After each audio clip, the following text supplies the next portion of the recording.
കാരണം പറയുന്ന ആളെപ്പോഴും വിചാരിക്കണം ഞാൻ പറയുന്നത് തെറ്റാണോ ശരിയാണോ സത്യം എന്താണ് എന്നുള്ളത്. ഒരു വ്യക്തിയെ പറ്റി പറയുമ്പോൾ ആ വ്യക്തിയാണോ സത്യം അല്ലെങ്കിൽ ഞാൻ പറയുന്നതാണോ സത്യം എന്നുള്ളത് ആ പറയുന്ന ആ വ്യക്തിക്ക് എന്തായാലും ഉറപ്പുണ്ടാവും ഇല്ലേ? ഇപ്പൊ മോള് പറയുന്നു ഞാൻ കൊള്ളില്ലാന്ന്, പക്ഷെ മോൾക്ക് അറിയാൻ പറ്റും ഞാൻ നല്ലതാണോ ചീത്തയാണോ എന്നുള്ളത് കറക്റ്റ് അറിയാൻ പറ്റും ഇല്ലേ? മോള് ചിലപ്പോ മോളുടെ തെറ്റാണെങ്കിൽ മോളത് ന്യായീകരിക്കാൻ വേണ്ടി മോൾക്ക് പറയാം അല്ലേ? അത് മോളുടെ ചോയ്സ് ആണ്. പക്ഷെ ആ വ്യക്തിക്ക് ഉറപ്പായിട്ടും അറിയാം എന്താണ്, മോൾക്ക് കറക്റ്റായിട്ട് അറിയാം മോൾ എന്താണ് ചെയ്തതെന്നുള്ളത് ഇല്ലേ?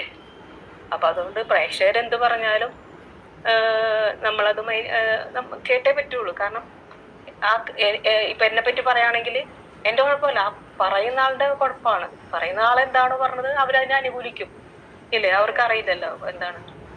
ബാധിക്കാറുണ്ടോ ചേച്ചീനെ അങ്ങനെ അത്തരത്തില് മോശം? ഇല്ല. ഞാൻ അങ്ങനെ എന്നുവെച്ചാ ഞാൻ എപ്പോഴും ചിന്തിക്കുന്നത് ഞാൻ ഇത്രയും വയസ്സായ ഒരു ആളല്ലേ മോളെ, എനിക്ക് ഇത്രയും 19 വയസ്സ് കഴിഞ്ഞൊരു സ്ത്രീയാണ്.